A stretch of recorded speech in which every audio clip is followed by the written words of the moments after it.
Open the eyes of the blind. There's no one like you, not like you. Into the darkness you shine. Out of the ashes we rise. There's no one like you, not like you. Our God is greater, our God is stronger. God, you are higher than any other. And our God is healer, awesome in power. Our God, our God.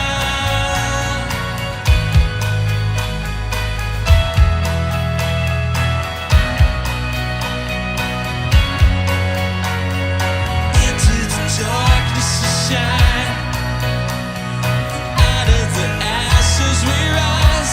There's no one like you, none like you. For our God is greater, our God is stronger. God, you are higher than any other. And our God is healer, awesome in power. Our God, our God. And our God is greater, our God is stronger. God, you are higher than any other.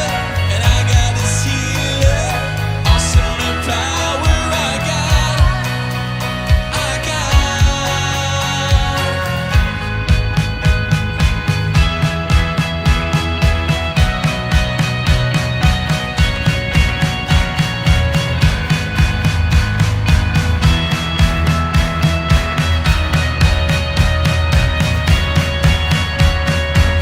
And if our God is for us, then who could ever stop us? And if our God is with us, then what can stand against? And if our God is for us, then who could ever stop us? And if our God is with us, then what can stand against? Yeah. What can stand against?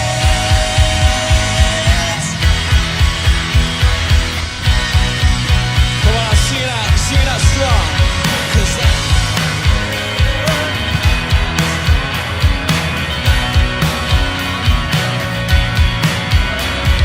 and our God is healer. Yeah, that's our God. Our God. Come on, what else?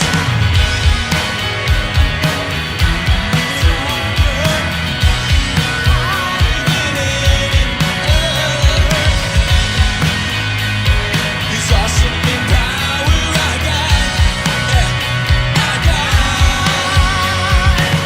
And if our God is for us, then who could ever stop us? And if our God is with us, then what can stand against? And if our God is for us, then who could ever stop us? And if our God is with us, then what can stand against? Hey, you tell me, huh? What can stand against?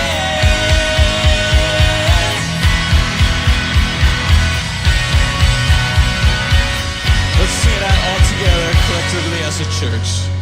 'Cause our God is greater, our God is stronger. God, you are higher than any other. Our God is healer, awesome in power. Yeah, our God is greater. Our God is greater, our God is stronger. God, you are higher than any other.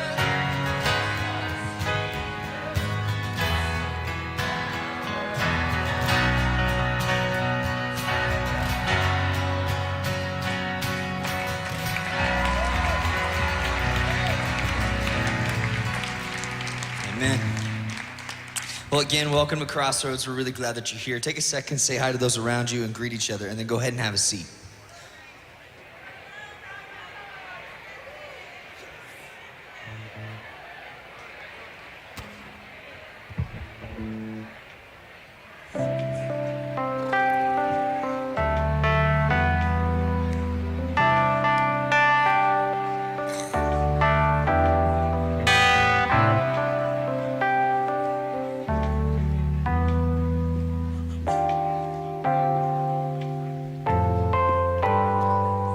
Listen as your day unfolds, challenge what the future holds. Try to keep your head up to the sky. Lovers, they may cause you tears. Go ahead, release your fears. Stand up and be counted, don't be ashamed to cry. You gotta be bad, you gotta be cool, you gotta be wiser. You gotta be hard, you gotta be tough, you gotta be stronger. You gotta be cool, you gotta be calm, you gotta stay together. All I know, never save the day. Hearing what your mother said, read the books your father read. Try to solve the puzzles in your own sweet time. Some may have more cash than you, others take a different view. My, oh my. You gotta be bad, you gotta be bold, you gotta be wiser. You gotta be hard, you gotta be tough, you gotta be stronger. You gotta be cool, you gotta be calm, you gotta stay together. All I know, love will save the day. Don't ask no questions, it goes all about you. Leaving you behind if you can't stand the breeze. The world keeps on spinning, can't stop it if you try to. This time it's danger staring you in the face. Remember, listen as your day unfolds. Challenge what the future holds. Try to keep your head up to the sky. Lovers, they may cause you tears. Go ahead, release your fears. My, oh my. You gotta be bad, you gotta be bold, you gotta be wiser. You gotta be hard, you gotta be tough, you gotta be stronger. You gotta be cool, you gotta be calm, you gotta stay together. All I know, love will save the day. You gotta be bad, you gotta be bold, you gotta be wiser. You gotta be hard, you gotta be tough, you gotta be stronger. You gotta be cool, you gotta be calm, you gotta stay together. All I know, love will save the day. And got to be bold, you got to ice bad, you got to be wise, no trouble there. You got to be calm, stay together. All I know, love will save the day. All I know, love will save the day.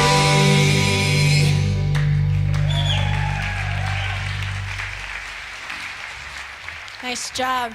Good morning, everybody. I hope that when you came in that you were greeted outside in the parking lot as you came in, and then I really hope that when you walk through these doors that you were given a little gift pack from Student Ministries that includes some Double Bubble. Did you get your Double Bubble this morning? Well, we wanted to give you a little gift this morning because we're celebrating Student Ministries, and there's nothing that really speaks teenager than gum, right? Every teenager wants gum. So we wanted to give you a few pieces to enjoy today to celebrate what God is doing in the lives of students.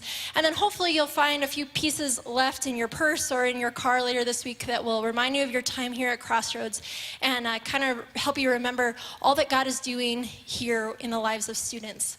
So a couple months ago, if you have any little kids, you know that we kind of made a switch in our elementary program and brought our elementary kids from our East Modular building to our upstairs of this building. And as a parent of little kids, I was excited that my kids were just right up the hall that I could go and get them at any time. And the security and the programming that they do up there is just outstanding in those spaces. But as a part of the student ministry team, I was really excited because we were able to transform that East Modular building into a student center. And today, after 6 weeks of construction, hours and hours of volunteer labor, we are kind of having our grand opening. And we would love for you to go and check out that new space that we have created for students. We know that within 20 minutes of Crossroads, there are estimated to be about 15,000 middle school and high school students. And we believe that here at Crossroads, we can be a place that can offer programs and events and a place for students to come and not only connect with great friends and build long-lasting positive friendships, but they can meet with leaders who can mentor them and kind of walk with them through some of the most difficult years of their lives, most foundational years of their lives in a lot of ways. And that ultimately that we would be a place that can cultivate their faith, help them answer those questions of, does God really exist? How do I have a personal relationship with Jesus? And what does it mean day by day to become wiser in my faith? And so we are so excited to invite you to come check out the Student Center, check out what we're doing. In that gum pack, you'll see that there's a flyer that we put in there. You know, every week our ushers pass out to you the program, and we as a staff here, we only can put so many things in there when there really are just tons of things that are happening here at Crossroads, all the way from birth through adults. And in your program, we highlight some of those things, but not every week are we able to share everything that's happening. So we wanted to put in that extra flyer to tell you about our programs that we will run weekly for students. And invite you as well, you know, we're always here in the atrium in our student lounge. Back there, we're serving popcorn there today, so we'd love for you to get a little pre-game spirit and get some popcorn from us before you leave. And introduce yourself. We'd love to meet you, especially if you have students or you have a desire to work with students. We would love to shake your hand and get to know you a little bit better.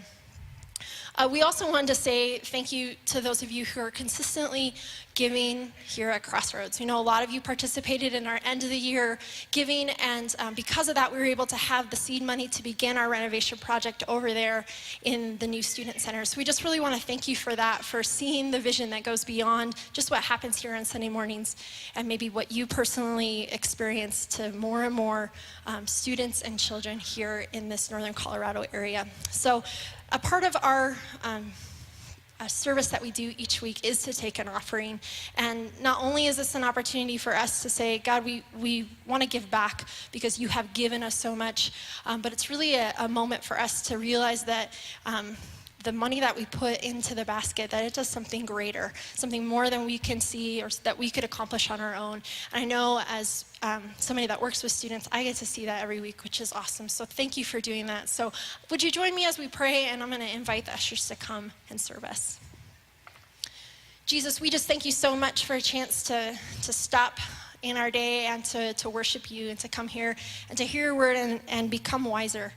God, I thank you for the work that you're doing in the lives of students and how you have already begun to bring so many people into relationship with you, and we just thank you for that. God, in this moment, as we give of our money, would you do more than we could ever ask or imagine? Would you multiply it? Would you do outstanding things in our lives and in other lives? It's in your name that we pray. Amen.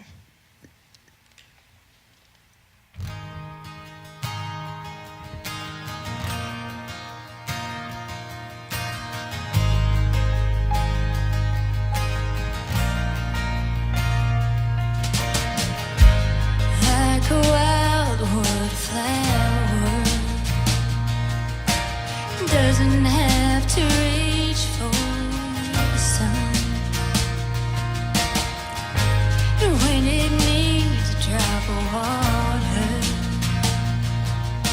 it doesn't have to ask the rain to come. I don't want to work for your love. I don't want to try to be something that you're looking for. You're never gonna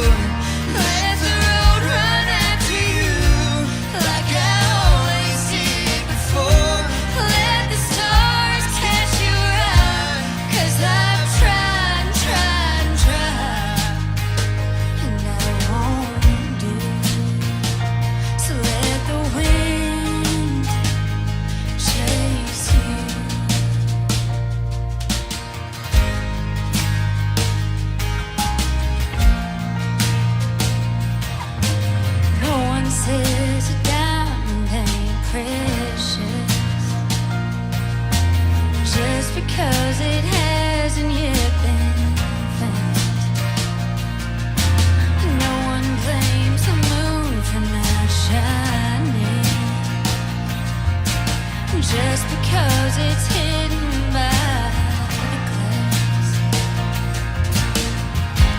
I don't wanna blame myself, thinking that I'm not enough. Wonder what's wrong with me, because I couldn't win your love. So let the wind chase you. I can't do it anymore. Let the road run after you, like I always did before. Let the stars catch your eye, 'cause I've tried and tried and tried, and I won't do. So let the wind chase you.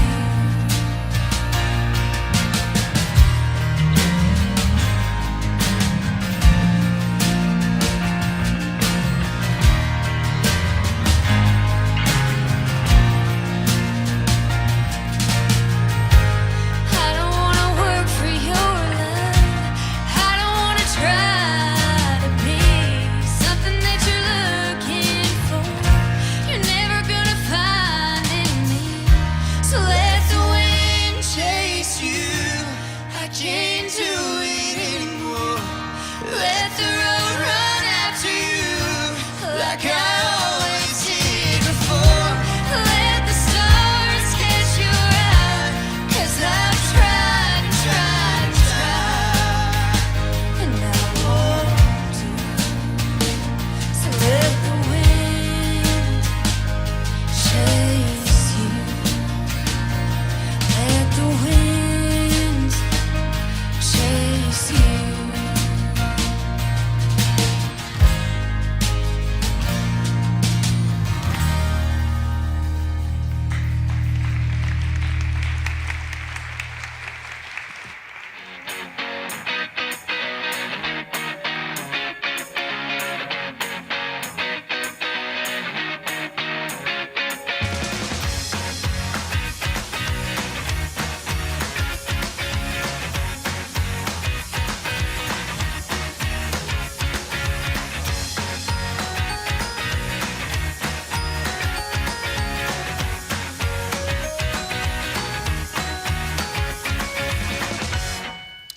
Well, let's begin. Let's bow our heads together. God, we just have one word to say today.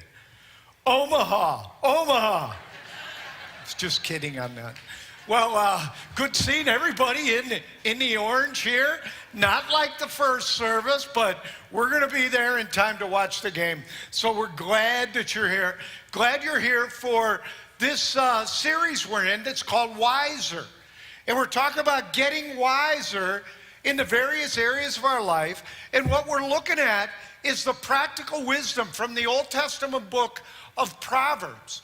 And Proverbs addresses the life issues. And today I'm going to talk about an issue that is talked about more in Proverbs than marriage, parenting, work, money, relationships. What I'm going to talk about today, the most talked about life issue in the book of Proverbs, is our words. The words that come out of our mouth. And the headline verse, the key verse, the money verse is Proverbs 18:21.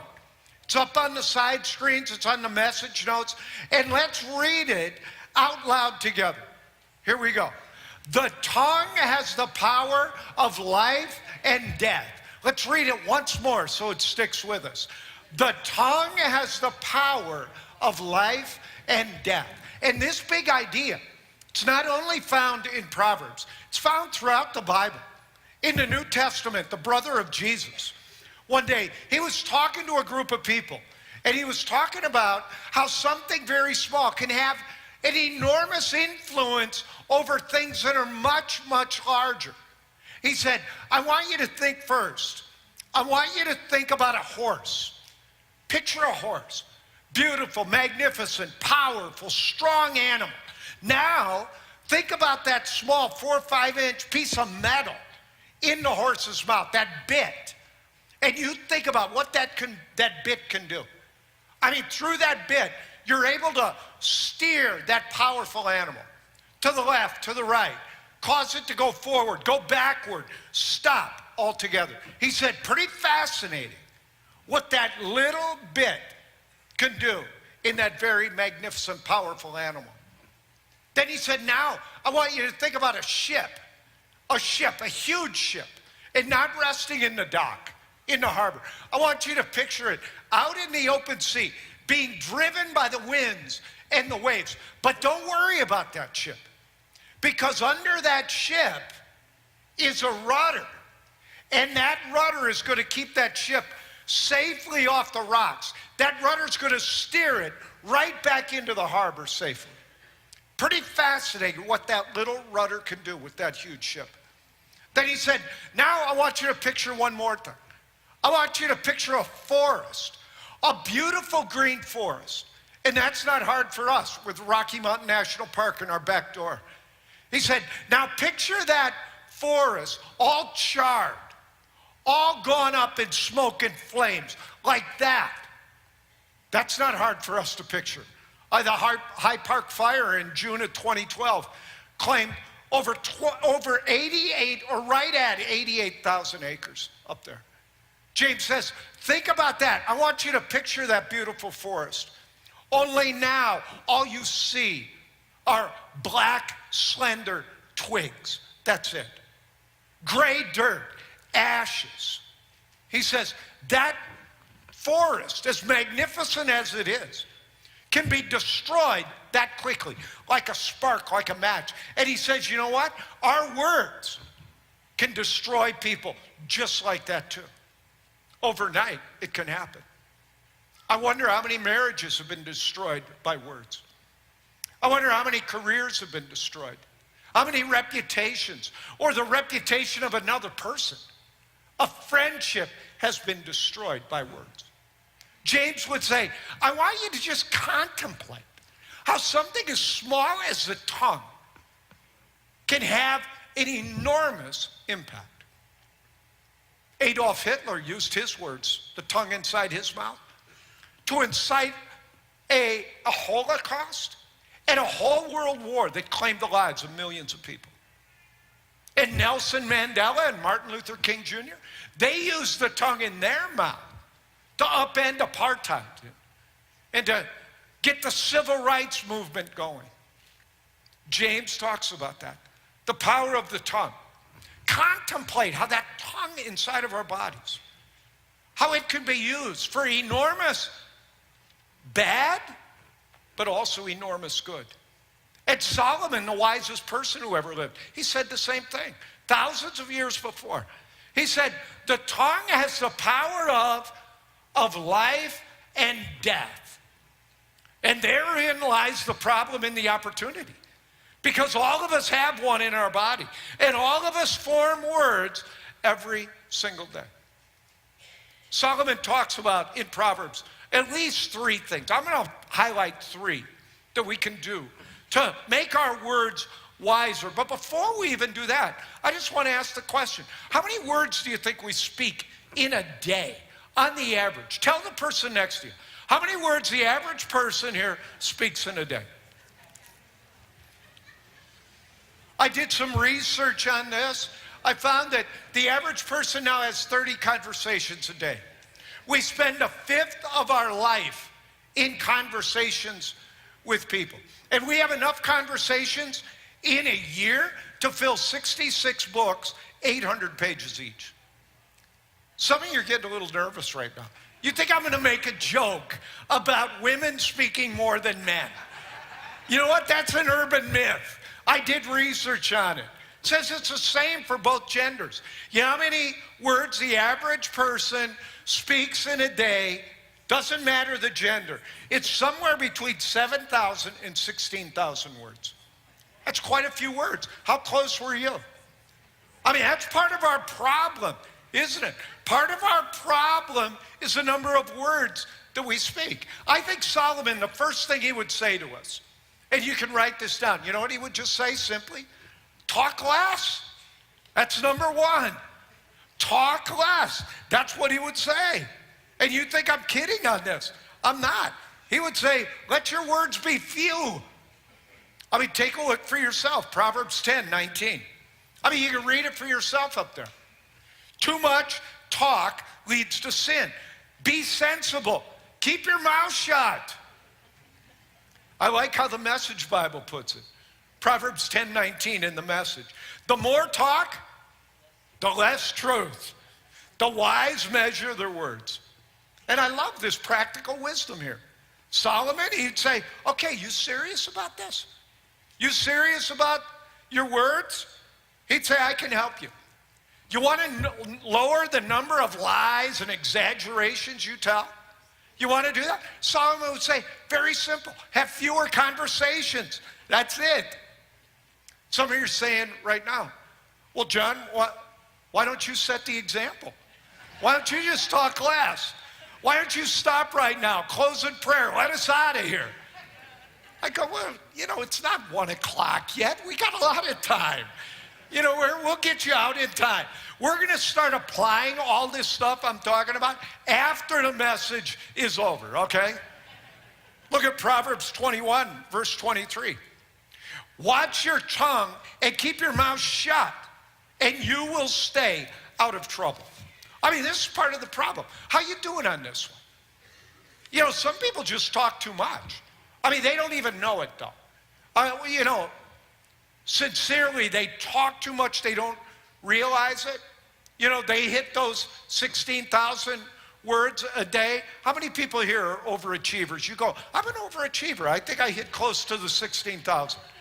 Yeah. How many are sitting next to somebody? You go, they definitely are an overachiever. Yeah, but usually, if we have this problem, we don't even realize it, do we? We don't realize, we just talk too much. So I'm going to give you a little self-assessment here. Little diagnostic tool that might point it out to you that you might be one of those people that just talks too much. So let's see how you do on this. This is how you know if you talk too much. Your listener's eyes glaze over in dull, vacant, focusless stares. You're talking to them, their eyes just get fixed, dilated while you're talking. That could be a sign you talk too much. Here's another one. Number 2, you find yourself physically having to restrain people from backing away from you while you're talking. You got to hold them. That could be a sign you talk too much. Here's a third one. You're talking right now. That's a dead giveaway. You talk too much. But we laugh at this. But little mass confession on this. How many people would admit, that there have been times, at least once in your life, you spoke too frequently, you spoke too quickly, said too much, and you ended up saying something rash, something you later regretted. How many people? Yeah, I think all of us. I mean, let me demonstrate this. I mean, this is what's brilliant about Proverbs and Solomon's wisdom here. I'm going to make this up, but let's say in a week's time, we have, say, 300 conversations in a week. That's with family, friends, co-workers, clients, people at school. We have 300 conversations. We get to the end of the week, and we think back and go, you know what? I lied. I lied like 5 times in a week. I'm making this up. But this could be like the liar prediction index that we're coming up with right here. And you go, I don't like that number. I want that number to go down. How do you get the number to go down? Fewer conversations. Thank you. That's right. What if you had 200 conversations in a week? What's the liar prediction index going to say how many lies we tell? 3.3. Thank you. 3.3. You're not happy with that. You want to do better. You want to get rid of falsehood, all of that. Well, what do? Fewer conversations. That's right. Let's say you have 60 conversations. How many lies are you going to tell? 1. Look at this. This is brilliant. You don't want to tell any lies at all? What do? You have less than 60 conversations. 59 or less, you tell no lies. I mean, this is brilliant. I love Proverbs. I love Proverbs 10:19. It just says, too much talk leads to sin. And we laugh at this a little bit, but when I analyze my own life, I look back, I go, you know what? The less I talk, the better I do. For me, the less I talk, the less I get in trouble by my words. The less I talk, the less promises I break. The less I talk, the less I spread any gossip or rumors. And the same could be true for you. Sometimes our words get us into trouble just because of the sheer volume of words that we say. We say things without thinking. Without thinking. When we say things without thinking, we raise the probability that our words are going to get us in trouble. And here's one of my favorite proverbs of all time is Proverbs 17:28. Look at this. Even fools are thought wise when they keep silent. With their mouths shut, they seem intelligent. Next time you're at a social gathering, you're at a social gathering, just don't say anything. Just nod your head a lot. Rub your chin. I guarantee people will go home, on their way home in their car, they'll think of you. Somebody will go, man, that guy's smart. He is smart. That's Proverbs 17:28 right there. Solomon would say, talk less. Second thing Solomon would say, speak the truth. Let your words be few. Let your words be true. It's the second thing he would say. Proverbs 12:22. He writes, God detests lying lips. He delights in those who tell the truth. Solomon would say, speak the truth. The words that come out of our mouth, make sure they're true. And Solomon would also say, protect yourself from liars too. Don't hang around liars. Don't do that. Don't hang around liars. Don't hire liars. If you've already hired somebody who lies and they're not changing, fire them. Don't date liars. Don't marry liars. Don't do business with liars. Don't golf with liars. They'll always have a lower score than you. Don't fish with them. They'll always have a bigger fish story than you. And let's face it, none of us are honest 100% of the time. Is that true? None of us are. We exaggerate, we embellish things, all of that. We shade the truth, we break commitments.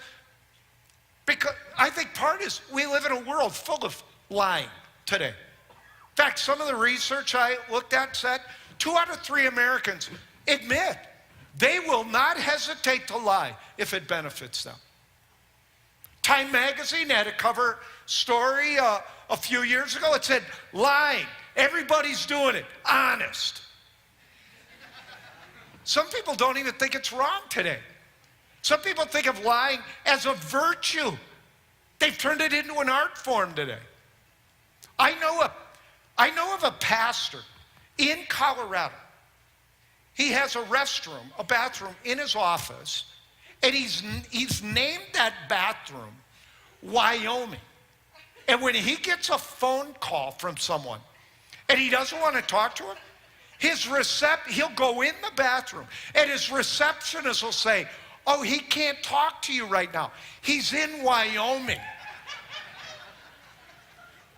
I think that's true. I don't know for sure, but I think it's true. But we play games with this kind of thing. I mean, mass confession on this one. I'll go through some categories. If you've ever deliberately deceived anyone with your words, at the end, don't raise your hand right away. I don't want to embarrass anyone. But at the end, if you've deliberately deceived somebody, we'll all raise our hands together. Okay, like here's the first one. Like say you're speeding, you're driving. Police officer pulls you over, and you say to the police officer, oh, my darn speedometer, that thing that's still not working right. I didn't know I was speeding. Not at all. Even though you had no idea how fast you were going. And you generally drive like Jeff Gordon on steroids. It's a darn speedometer. I've never heard of a police officer in the history of the United States saying, oh, you thought you were going the speed limit? Man, that's all that counts. That's all we're concerned about. Go ahead, you can go free. I've never heard of that. If you've ever done that, you know, in a moment we'll raise our hand. You ever made an excuse for missing a meeting or being late for a meeting? Ever cheated on a test? Ever denied you said something to keep yourself out of trouble? Ever said to the kids, hey kids, it's 8:30, time for bed, even though it wasn't 8:30? You know, it's not 8:30. Time for bed though, kids, it's 8:30. Kids go, what, the sun's still up? You go, oh, it's a vernal equinox thing. The sun's gonna be up all night tonight. Time for bed. Or like people will say to me after one of these talks, John, I was just resting my eyes, honest. If you've ever deliberately deceived someone in some way, raise your hand up real high. Yeah, I go, anybody that says they never have, they're lying right there. They're lying. What would Solomon say? Speak the truth. Let your words be true. And I can't leave this subject without pointing out one more proverb. Proverb 25:18. Look at this. Telling lies about others is as harmful as hitting them with an axe, wounding them with a sword, or shooting them with a sharp arrow. Solomon would say, don't tell lies, speak the truth. And don't tell lies about other people. I mean, it's cruel. It's unfair. And you've done it, I've done it. I mean, you think about our tongue. Our tongue. 2-inch, 4-ounce slab of mucous membrane. It's the strongest muscle in the body. It can dig up and move around more dirt than a John Deere tractor. It can. And you've done it, I've done it. And after I've done it at times, the Spirit of God will press in on me and say, John, why'd you do that? Why'd you say that? Pass that on about that person. What'd you get out of that? I mean, real, what was the point of that? What was your net gain from saying that? And I have to admit to myself and to God, I go, that was just rumors. Just gossip. That's all it was. And don't raise your hand on this one. Don't at all. But I wonder how many people here have ever been the subject or the object of gossip and rumors? I'll bet lots of us. I have. And I know a few wounds that cut as deeply as being on the receiving end of false damning stories. I know a few that hurt that much. And we've all been hurt by gossip, rumors, accusations, false things, unfair stuff. Proverbs 17:4, look at this. Wrongdoers eagerly listen to gossip. Liars pay close attention to slander. They love it. 5 ways to stop gossip. I mean, very simple. Never say something about somebody you wouldn't say to their face. I mean, isn't that right? Never say something about somebody you wouldn't say to their face. Never say something about somebody when they're not there to defend themselves. Refuse to listen to gossip. Number 4, say positive things about people. And number 5, remember Proverbs 18:21. Remember, the tongue has the power of life and death. If Solomon were in the room, we invited Solomon to come up here. Solomon would take a mic. Solomon would say, be very careful with your words. Be very, very careful. Make sure the words that you speak are building people up. Make sure they're true. Make sure that they're used to build people up. I think he would say that. I think that's number 3. He has said it. Use life-giving words. That's Solomon's word to us. Use life-giving words. He said it in Proverbs 10:11. The words of the godly are a life-giving fountain. Isn't that beautiful terminology? The words of the godly The words of the wise, they're life-giving. They're like a life-giving fountain.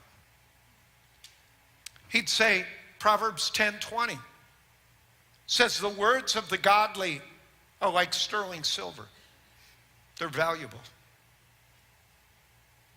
He'd say, Proverbs 12:18, the words of the wise bring healing. There's healing in our words. Proverbs 16:24, kind words are like honey, sweet to the soul and healthy for the body. The Apostle Paul said this in Ephesians 4:29. He said, don't let any unwholesome words come out of your mouth.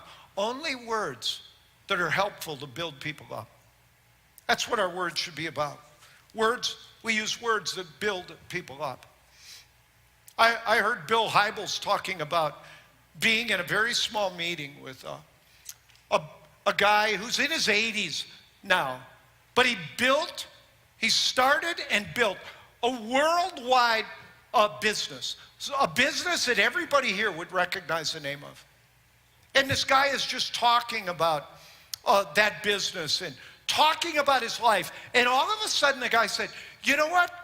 He said, he addressed this small group. He said, guys, there's a group of words and phrases that I have used my whole life, and I attribute all my success to these words and phrases. And they didn't even ask what the words were. They didn't even ask what they were. But they just rolled off his tongue. He started saying to them. The words were this. The words were, you can do this. I believe in you. I trust you. I respect you. I need you. I'm proud of you. I love you. And he said that this 80-some-year-old business titan learned early in his life, words matter. Our words matter. Your words matter. Our mere words, our words can set someone's heart soaring. Our words can give strength to the weak. Our words can give courage to people that are fearful. Our words, our mere words, can lift someone's heart. Our words can. Our words can put the bounce back in someone's step that is discouraged. Our words can comfort people that are mourning, console people that are sorrowing. In our words can bring joy to the God who's given us life. Our words in worship can make God smile. And if Solomon were here, he'd say right here, he'd say, shh, shh. Listen, everybody, he would say. As you live your life, make sure that your words have an ever-increasing percentage of life-giving elements to those words. And he would say, you can do this. You can say life-giving words to people in your life. You have the power to do this. You can do it. And so I thought I would end my time by just saying those words that this business leader mentioned. And I'll say one phrase and you repeat it. And my hope is that we'll have those words loaded in our mind. And we'll speak these words often to people that are in our life. And so here's the first one I want to say. First one is, I believe in you. Would you say that? I believe in you. Think about somebody that you could say that to. Today, even. Somebody that you know that needs to hear those words. I believe in you. Here's the next one. I trust you. Say that. Who needs to hear that? Who needs to hear you really trust them? Do your kids know that you trust them? Do you say to the kids, I really trust you? You know, as we say that to our kids as they're growing up, you know, they're going to come to points in their life, I guarantee, where they're going to be challenged and they're going to have heard the words from you that you trust them so much. You know what they're going to think in those tempting situations? They're going to think, I don't want to break mom or dad's trust. I don't want to do that. I want to keep their trust. So I'd encourage you to say those words, I trust you. Let's say it again. I trust you. How about this one? I need you. Say that. That's a word, though we don't say that very often, do we? We don't admit, I need you. I need someone. Few times in my life where people have said, I need you. It's meant a lot to me. You know, when I've gone through difficult times and I thought, you know, what's the point? What's the point? And then a close friend has said, John, wait a minute. We need you. We need you here at the church. It's meant a lot to me. It means a lot when you say that to someone. Say that again. I need you. Here's the next one. I'm proud of you. Say that. People need to hear that from us. You know, I had a phone call conversation with my daughter Rachel on Thursday afternoon. It was the end of the day for me. It's midday for her. She's raising 4 boys. So like 5:30, that's midday. She's up early, getting them going to school, drives them in different directions so they're at the right school. And then she meets them afterwards, has things prepared for them so that they just get the right help that they need with their schoolwork and all of that. Runs them to soccer, runs them to hockey, all of that. And she's describing her day. And at the end of our conversation, I just said, Rachel, I'm proud of you.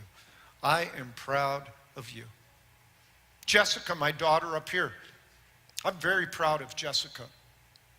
Leading all our worship and music and our creative teams here, and our stage design and working with kids' choirs, bands, and being one of the best leaders of the church. And it's not easy, not at all being easy being the daughter of the senior pastor of a church like this.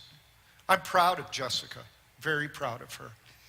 My son-in-law, Bill, he's a successful business person in town. I think of Bill, I think of integrity, honesty, hard worker. And then at the end of his day, and he cares about people he works with. And at the end of the day, then he's coaching the boys with hockey or soccer or whatever. Then has them here for middle school on Tuesday nights every week. And they're at church every week, even though there's hockey tournaments and soccer tournaments going on. I'm proud of Bill.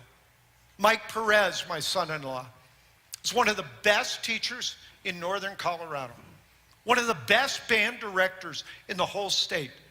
When people talk about band directors, school band directors in the state of Colorado, they talk about Mike Perez. And Mike also participates in our band, plays percussion in our band. I'm very proud of Mike.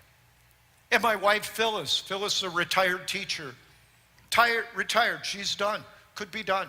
But when they call her at the school she taught at, Namaqua Elementary, she always says, yeah, I'll be there. I'll be there. Because she loves the kids and the students. I'm proud of that. And then is involved in our Stephen ministry here at Crossroads. Interviewing people one-on-one. Doesn't matter where or when. And people that need a Stephen minister, a spiritual friend. And then she lines them up with the right Stephen minister, the right caregiver for them. I'm very proud of Phyllis for that. And when they say it to me, when they go, Dad, we're proud of you, and they've said it hundreds of times to me, it packs a punch. It means a lot. Say those words, I'm proud of you. And think of someone that you could say that to before the sun goes down tonight. Here's another one. I respect you. Say that. You think about it. Your work environment, and you have disagreements. That happens. And heated disagreements often. It's always good to end those meetings in those times either to the group or individually, to go up to people and say, hey, I know we have our disagreements about this, but you need to know I respect you. I respect you. I'm going to say one more phrase that he mentioned.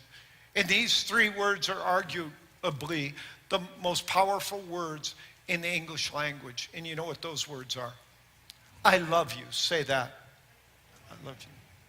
You get in a disagreement as a couple or as a family. And the best of couples and families have disagreements. It's always good. I hope everybody resolves those disagreements. And then before you go your separate way, or people go to bed or school or work, whatever, you just stop and you say, hey, you know I love you. I love you. We say that to somebody, it packs a punch in their life. It really does. I'd urge you to say those words often and say them sincerely. And God knows. Our words matter. Our words matter. God has said these words to us dozens of times in the scriptures because words matter. Words matter to God. God wanted his eternal word right here to record his emotions.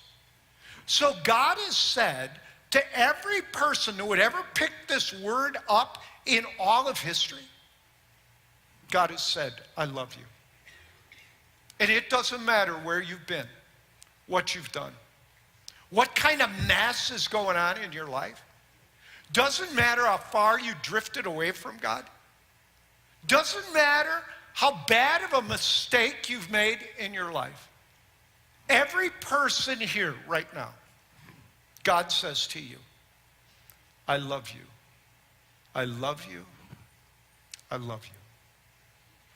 And those of us that pick his word up and read it, we read he says that to us. It melts our heart.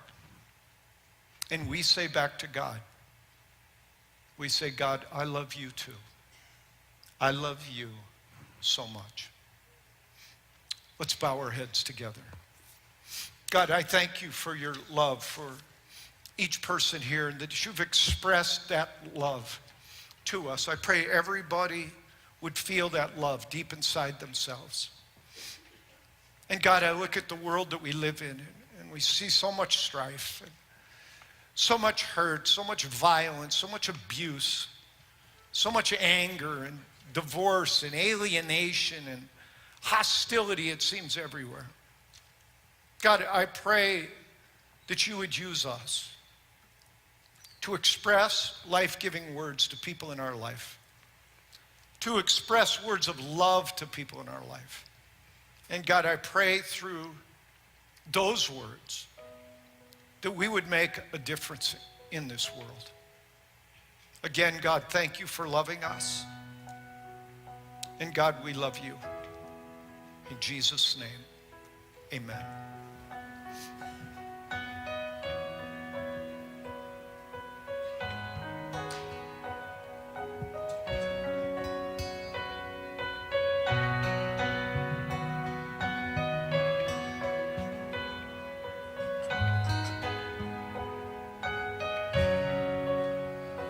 Be still, there is a healer. His love is deeper than the sea. His mercy is unfailing. His arms a fortress for the weak. Let faith arise.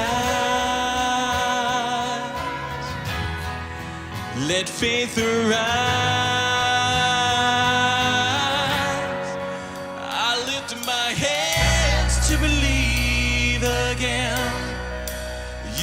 My refuge, you are my strength. As I pour out my heart, these things I remember. You are faithful, God, forever.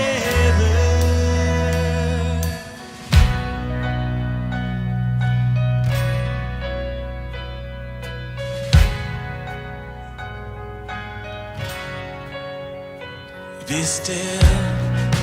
There is a river that flows from Calvary's tree.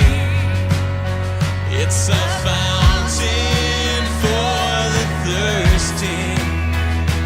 Your grace that washes over me. Let faith arise. Let faith arise. And I lift my hands to believe again that you are my refuge, you are my strength. As I pour out my heart, these things I remember. You are faithful, God, forever. And I lift my hands to believe again that you are my refuge, you are my strength. As I pour out my heart, these things I remember. You are faithful, God, forever.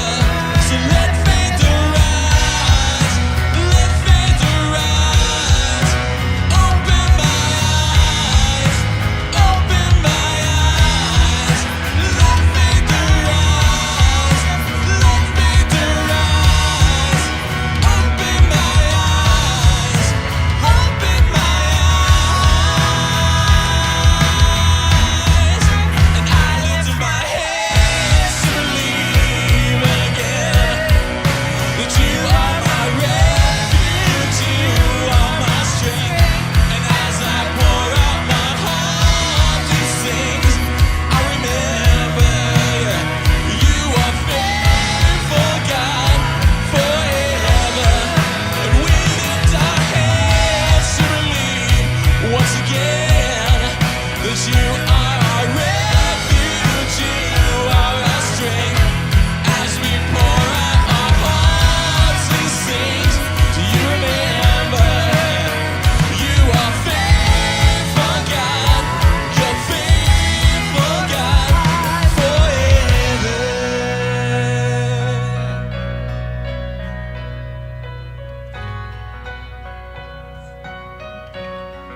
So let faith arise. Come on. Let faith arise. And I lift my hands. I lift my hands. Sing it to him.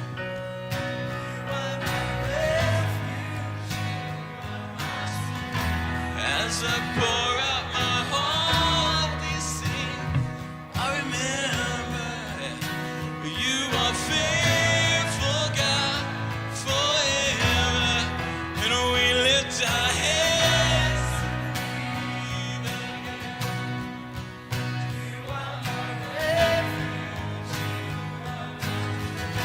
As I pour out my heart, these things I remember.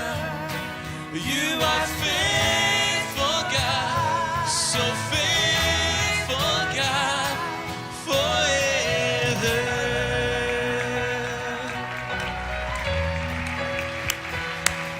You are faithful, God. Well, if you'd like someone to pray with you before you go, Katie Martinez is down here. I'm down here. Phyllis is down here. We'd love to pray with you. Want more information about Crossroads? Stop at the Next Step area on the way out. And if you have a minute, just walk in, look at that new student center. You will love it. We're going to continue the series Wiser next week. Thanks for being here, everybody. God bless you. We'll see you.